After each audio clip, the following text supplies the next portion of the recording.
On the far side of the channel in the last summer of the war, a German signals officer sits in a darkened receiving room and listens to a machine tell him the truth. He is good at this. He has spent years reading the faint electrical voices of instruments, and he trusts them the way a surgeon trusts a pulse. In front of him is a map of London. Around it sit a cluster of small radio sets, each one tuned to a transmitter hidden inside one of the flying bombs, now crossing the water at 400 miles an hour. Every one of those bombs trails a thin wire aerial. Everyone keeps talking until the instant it dies, and where its voice stops, a pin goes into the map. The pins are wrong, not scattered, wrong in a single direction. Night after night they gather to the south of the city, short of the aiming point, well short of the river and the bridges the whole campaign was built to bring down. That is what his own instruments say, short. But the reports stacked on his desk, the ones relayed from the trusted men, the agents Berlin runs inside England, say the opposite. They say the bombs are flying long, overshooting, falling beyond the mark, out into the northwestern suburbs and the open fields past them. Two accounts of the same night. Both cannot be true. One of them is a lie, and the officer, who is genuinely excellent at his work, spends that autumn trying to decide which. He checks the aerials, he checks the frequencies, he rereads the agent's cables and finds nothing in them to doubt, because behind every one of those names lies a war's worth of hard-won trust. He never solves it. Pause there, because the answer was never in his room. This is not a story about a wonder weapon that failed. It is a story about an army that had already lost a quieter war, a war of information, months before its first bomb ever left the ramp. It is a story about how a nation took its enemy's own eyes and gently turned them inward. And it begins, as these things do, with a machine that worked exactly as it was designed to. Part 1. Go back to the 6th of June, 1944. The Allied armies are ashore in Normandy, and across the Channel, the mood in the German command is not defeat. It is delayed vengeance. For years, the regime has promised its people a reprisal, a weapon that would answer the bombing of German cities in kind, and 1 week after the landings, in the small hours of the 13th of June, the promise finally arrives over London. Officially it is the Fiesler 103. The world will come to know it as the V1. It is, for its moment, a remarkable object, and it is worth understanding why the men who built it believed in it so completely. It is small, a little over 8 meters long, with stubby squared-off wings and a long steel tube mounted above the tail. That tube is the heart of it, a pulse jet designed around the work of a Munich engineer named Paul Schmidt. Air rushes in through a grid of spring-loaded shutters, fuel ignites, the shutters slam shut, and the blast is forced out of the back. Then the whole cycle repeats, roughly 45 times every second. That rapid stammering pulse is where the British nicknames came from. The doodlebug, the buzz bomb. You could hear one coming for miles. There was no pilot. The bomb steered itself. A pair of gyroscopes held it level and straight, a magnetic compass fixed its heading, and a barometric capsule held its height at somewhere between 2,000 and 3,000 feet. Distance was measured by a tiny propeller in the nose that spun in the airflow like a clock counting down. After a set number of turns, matched to the range to London, it tripped a mechanism that pushed the bomb into its dive. As the nose dropped, the fuel starved and the engine cut, and the sound that everyone dreaded was the silence, the moment the buzzing stopped and you knew it was falling. In the nose sat roughly 850 kilograms of high explosive. Here is the thing to hold on to. There was nothing crude about this. The men who aimed it were not fools with a firework. They were professionals applying a doctrine as old as gunnery itself. The unit that ran the bombardment was a Luftwaffe formation, Flak Regiment 155, under a colonel named Max Wachtel, pronounced Wachtel. His launch ramp stood along the Pas de Calais, angled at the sky like the concrete slipways they were named for, and from them, over the months to come, his crews would send more than 10,400 flying bombs toward England. The precise number, from the official reckoning, was 10,492. To understand the faith Wachtel placed in his method, you have to go back not to that June but to the years before it. All through the war, German military intelligence, the Abwehr, believed it was running a living network of spies inside Britain. Men had been landed by parachute and put ashore from boats. They had radios, they sent messages. To Berlin, the picture seemed obvious. They had eyes on the ground in the enemy's capital. So when the bombs began to fall and no aircraft returned to photograph the damage, the German command did what any artillery officer would do. It asked its observers where the shots were landing, and it corrected the aim from their reports. Walk the fall of shot onto the target using spotters. It is the oldest correction in the book. Their reasoning was not insane. It was not lazy. Inside its own frame, it was exactly right. Given live agents reporting from London, using them to adjust the range was textbook practice. The problem was never the logic. The problem was the frame, because the frame rested on a single assumption, quietly and completely false, and everything the Germans did that summer was built on top of it. Their model worked beautifully. It worked right up until the moment it didn't. Part 2. The British answer came in 3 layers, and the layer everyone remembers is the one you could see in the sky. They called the whole effort Operation Diver, and its sharpest instrument was a new fighter, the Hawker Tempest. At low level, down where the flying bombs flew, it was the fastest piston-engined aircraft either side possessed. It needed to be, because catching a doodlebug was a genuine problem of physics. The bomb flew low and quick, and a fighter had only a narrow window to close, aim, and fire before it ran out of coast. And firing brought its own danger. A Tempest carried 4 20mm cannon, and if a pilot opened up too close and hit the warhead, the bomb detonated in his face. Several aircraft were lost exactly that way, flown straight through the fireball of their own kill. The wing that led this work flew from a grass strip at Newchurch in Kent, under a wing commander named Roland Beaumont. Beaumont was the sort of officer the British myth is made of, understated, technical, a superb pilot who would later become one of the great test flyers of the age, the first Briton to take a British aircraft past the speed of sound. He held the Distinguished Service Order and the Distinguished Flying Cross, and he was, above all, a fixer of small practical problems. He had his cannon reharmonized so their fire converged at around 300 yards, which let his pilots kill a bomb from a safer distance. Then he had that setting adopted across the wing. But the technique that has passed into legend needed no cannon at all. A pilot would ease his aircraft alongside the flying bomb, formate on it as gently as if he were flying in review, and slide his own wingtip under the enemy's. Not touching, just close. 6 inches of air, no more. At that distance, the fighter's wings spilled a cushion of disturbed air that lifted the bomb's wing, and the gyroscopes, feeling the aircraft roll where no roll should be, fought to correct and lost. The bomb flipped onto its back and spun down out of control, a machine defeated by nothing but the shape of the air moving over another machine, not a shot fired. It was one nameless pilot on one ordinary patrol who first discovered that it could be done at all. Others followed. Beaumont's wing alone brought down 638 flying bombs, more than any other wing or any other type in the entire campaign. The highest scoring hunter of them all was a squadron leader named Joseph Berry, who held the Distinguished Flying Cross 3 times over. Flying the same Tempest by night, when the bombs were hardest to see and their engines glowed a giveaway orange in the dark, Berry accounted for 59.5 of them, and on a single night in late July he destroyed 7. Men like Berry and the pilots he led are the reason this story can be told at all, and there is a small thing you can do to keep their names above the water. If this account means something to you, a like on this video keeps the memory of Newchurch, and of the crews who flew from it, in front of a few more people. It costs nothing. It matters more than it should. Behind the fighters came the second layer, and it was the one that quietly won the numbers game. Anti-aircraft guns were dragged out of London and massed in a belt along the coast, and there they were handed a set of tools that changed everything. An American gun-laying radar, the SCR-584, tracked each bomb automatically. An electronic predictor did the mathematics of the lead, and the shells themselves carried a proximity fuse, a tiny radio in the nose that sensed when it was close enough and burst without needing a direct hit. The gunners had it authorized for use out over the sea, so that any dud shells fell harmlessly into the water rather than onto the towns behind. The effect on efficiency was staggering.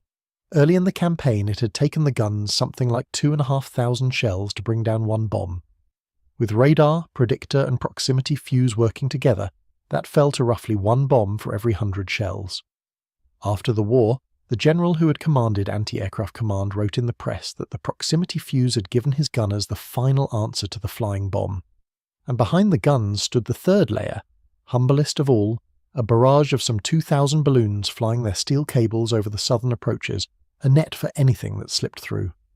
More than 200 bombs snagged on those wires and fell. Fighters above, guns along the coast, balloons behind. It was a serious defence, and on its own it was formidable. But on its own it would only have thinned the storm, not turned it aside. The real trick, the one that decided where the bombs actually fell, was invisible, and it had been laid years before the first ramp was poured. Part 3. Here is the part the German signals officer could never have found, however long he stared at his map, because it was not happening in the sky over Kent.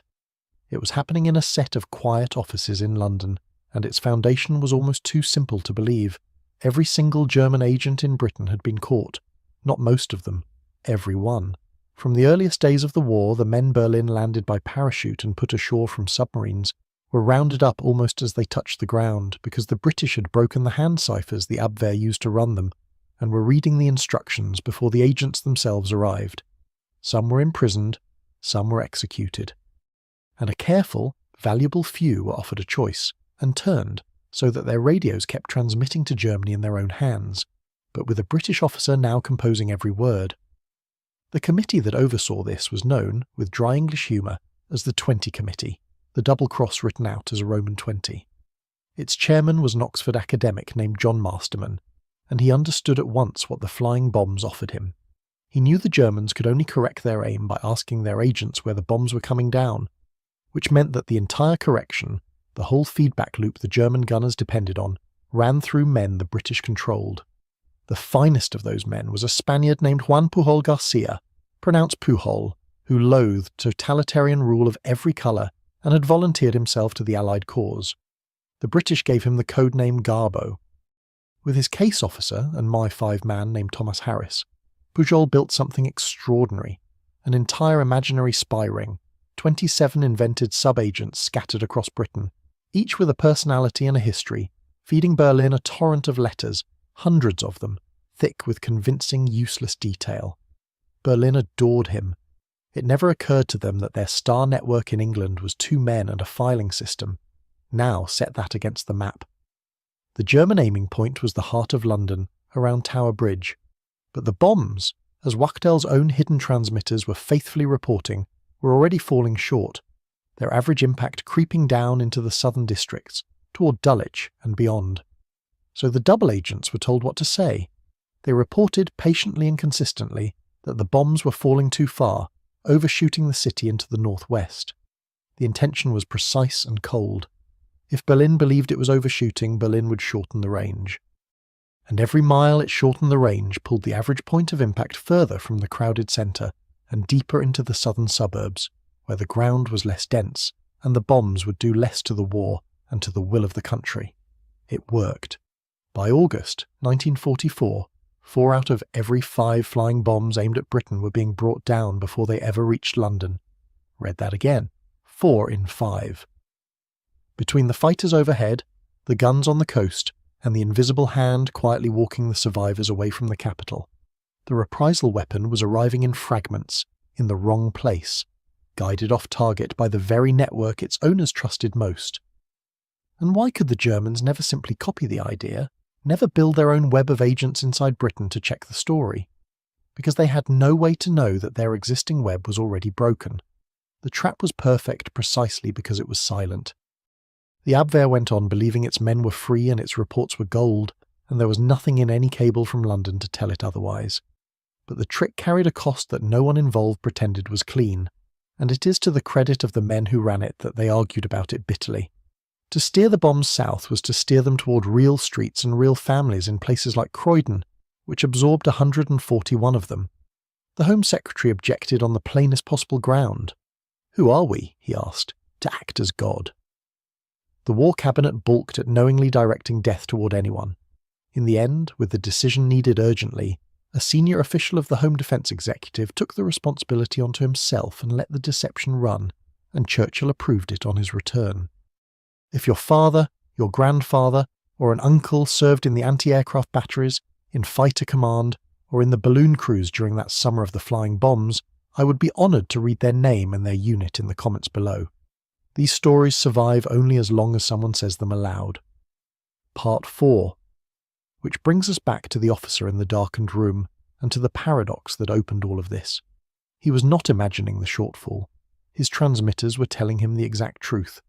The bombs were landing south of the target, and the honest instruments in the noses of his own machines were reporting it night after night in the cold language of radio. But set against that truth stood the word of the trusted network, and the network said overshoot. And here the campaign turned on a single human decision, made by a man who had every reason to make it the way he did. We should be careful here, and honest, because this is where legend likes to fill the gaps. No transcript survives of the moment Wachtel weighed his instruments against his agents. The war diary of his regiment, held now in the German military archives, records the orders and the range adjustments, but not the private reasoning of the man who signed them.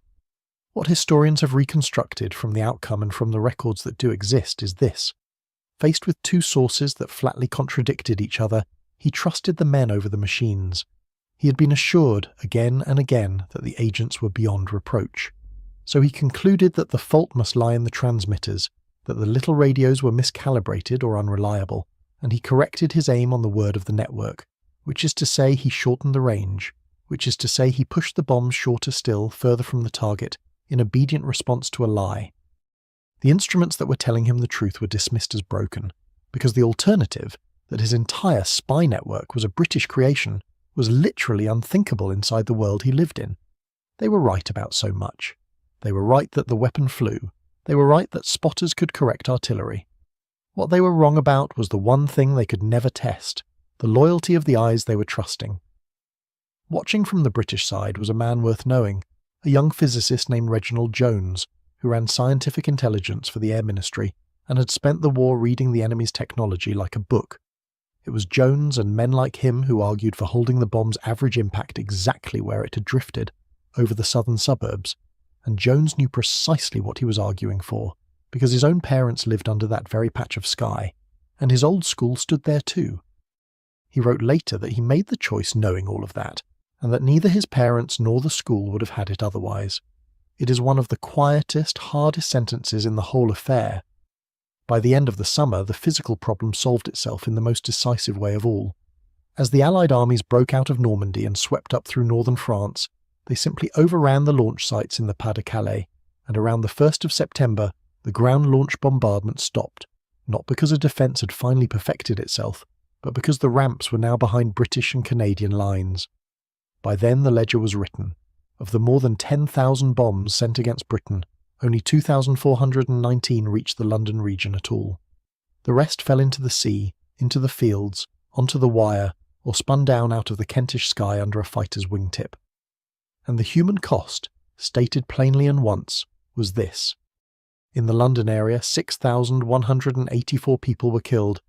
They deserve that number said clearly, without decoration, and without turning away from it. Part 5. So return, one last time, to the question we started with. Why could the German scientists never explain why their flying bombs kept missing London? The answer is that they were looking in the wrong place for the fault. They searched their machines, their aerials, their frequencies, their fuel, their gyroscopes, because those were the things an engineer could inspect and measure. And the machines were, very nearly, perfect. The flaw was never in the metal. The flaw was in a single unexamined belief, and belief does not show up on an oscilloscope. The Germans had a weapon that could not be reasoned with, a pilotless machine that flew a straight line and asked no questions. The British had an argument the machine could not detect, whispered into it from the outside through the mouths of men Berlin thought were its own. The German metric was the honest reading of an instrument. The British metric was the honest-seeming word of a friend. And when the two collided, the enemy chose the friend because they did not know the friend had been ours from the very beginning.